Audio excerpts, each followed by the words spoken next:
Olá, hoje é dia 1º de abril, é o dia da mentira. E o Pai Me Explica hoje vai explicar para vocês por que as pessoas mentem, por que as crianças mentem. No manual de psicanálise de David Zimmer, ele listou 18 razões por que as pessoas mentem. E são elas. 1. A mentira comum. Ela faz parte de uma hipocrisia social. As pessoas mentem. Ah, tá tudo bem hoje? Ah, tá tudo bem. E não tem nenhum problema com isso, diz ele. 2. A mentira piedosa. Aquela quando a pessoa pergunta se eu tô bem com essa roupa. Tá bem, tá linda, tá maravilhosa. E quando a pessoa às vezes não tá tanto. 3. Como uma forma de sentir vergonha.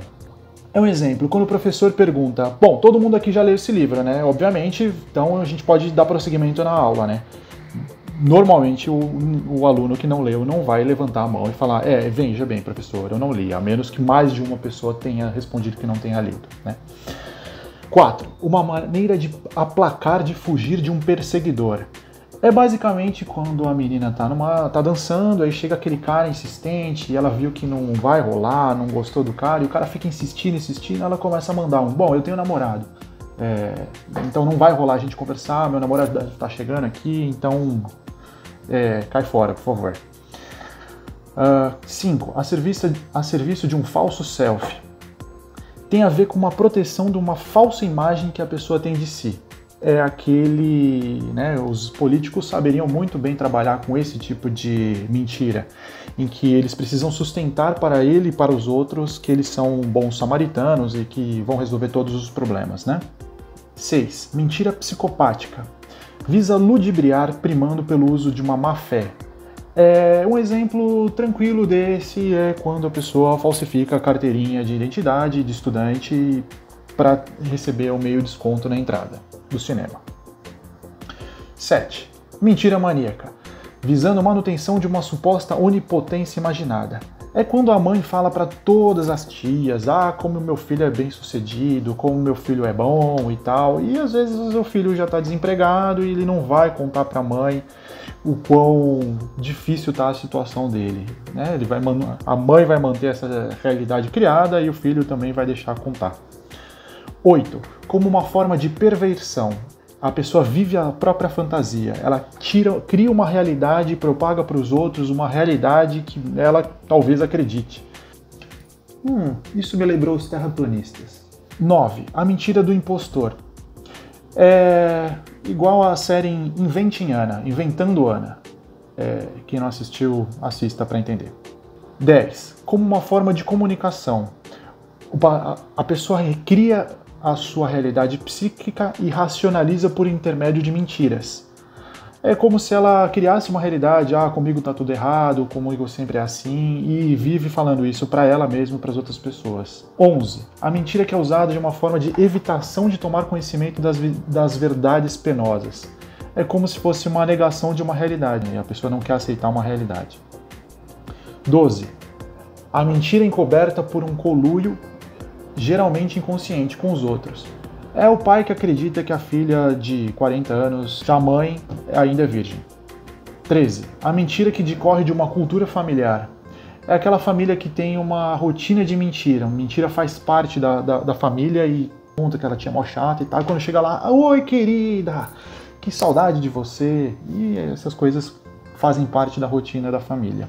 14. A mentira ligada à ambiguidade. São as meias verdades, né? Então deixa com a ambiguidade, a coisa meio subentendida assim, fala, não, assim, isso aí. 15. A mentira ligada ao sentimento de inveja.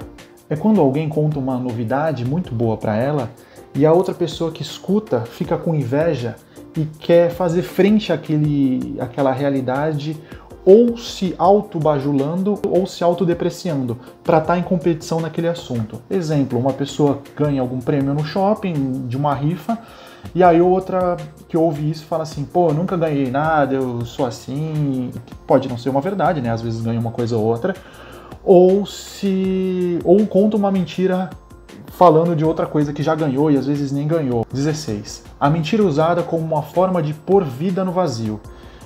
é aquelas pessoas que estão no bar e todo mundo conta uma novidade, coisas engraçadas, histórias, e aí aquela que não tem nada na vida para contar, inventa alguma coisa que às vezes aconteceu com um amigo, às vezes viu na TV sobre uma história interessante, conta que como se tivesse acontecido consigo próprio. 17. A mentira que tem uma finalidade estruturante.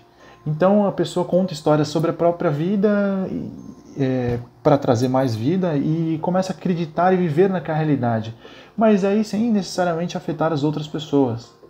E ela estrutura a própria vida baseada naqueles contos. E 18. Afirmativas e crenças pelas quais a pessoa mente para si mesma. Bom, e aí muitas vezes a própria pessoa nem percebe que está contando mentiras, nem para as outras pessoas, nem para si. E aí ela nem identifica que aquilo que ela está fazendo é uma mentira, se ela não tiver uma reflexão sobre as próprias ações.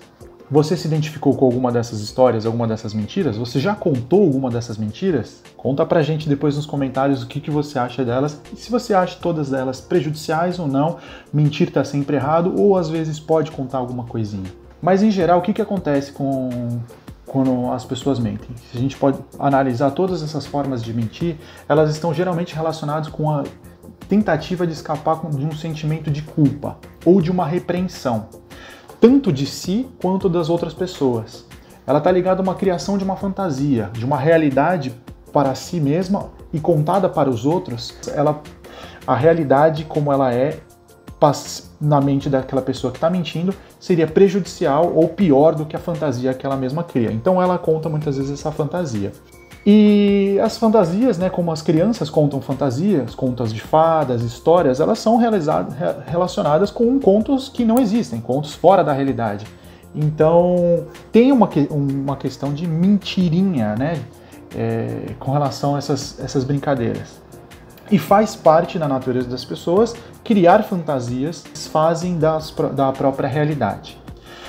E quando as pessoas usam das mentiras para conseguir algo, isso quer dizer que elas têm uma necessidade não atendida que ela precisa utilizar de uma forma fantasiosa para conseguir o que quer, que sendo que as formas regulares, não mentirosas, não iriam conseguir. E elas não suportariam passar pelo processo de utilizar as verdades como elas são. Mas por que as crianças mentem? Elas têm noção que estão mentindo quando contam as mentiras? A partir dos 2 anos, quando as crianças começam a falar, elas muitas vezes, desde já, começam a contar histórias que não condizem com a realidade, né? Quem fez essa bagunça? Aí ela fala, foi o papai.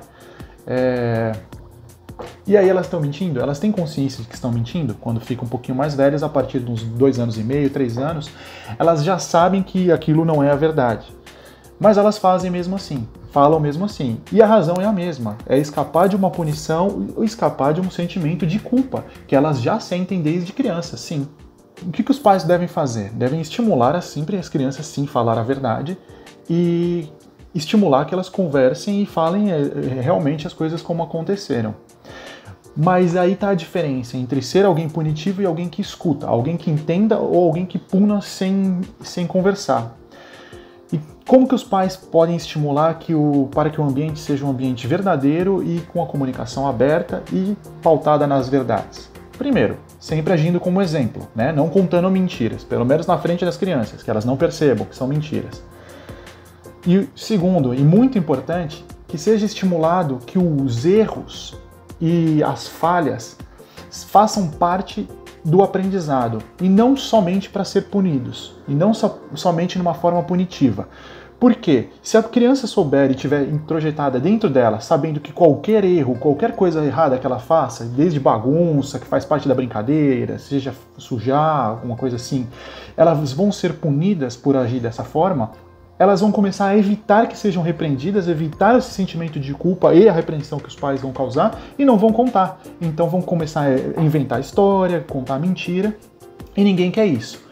Se queremos que as crianças cresçam e sejam adultos e pessoas que falem a verdade, temos que ter noção e consciência que os erros vão fazer parte de qualquer aprendizado e os pais devem estar abertos a esses erros. Conversando quando elas contam mentiras ou quando fazem coisas erradas, olha, entendi, essa bagunça é importante que você arrume essa bagunça. Muitas vezes a criança não vai arrumar a bagunça naquele dia, naquele momento.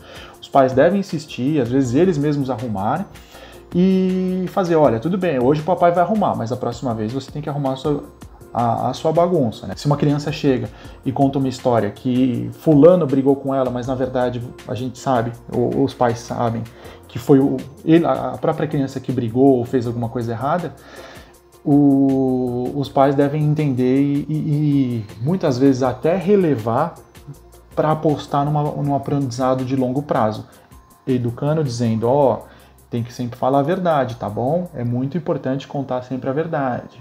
Porque a educação é criada com a rotina, sempre repetindo as mesmas formas de educar. Assim permitindo que as falhas sejam parte do aprendizado e que falhar não necessariamente sempre vai ser alguma indicação e necessidade de punição. Assim a gente cria ambientes mais verdadeiros com crianças honestas que crescem e viram adultos honestos que entendam que a realidade muitas vezes pode ser conseguida e aproveitada contando as verdades e fazendo das formas mais honestas. Se você achou que esse vídeo foi útil para você e você aprendeu alguma coisa nele, comenta aqui embaixo o que você achou de mais interessante e compartilha com aquele seu amigo mentiroso. Compartilha com alguém que você acha que pode aproveitar também desse conteúdo e desse aprendizado, ok? Obrigado e até a próxima.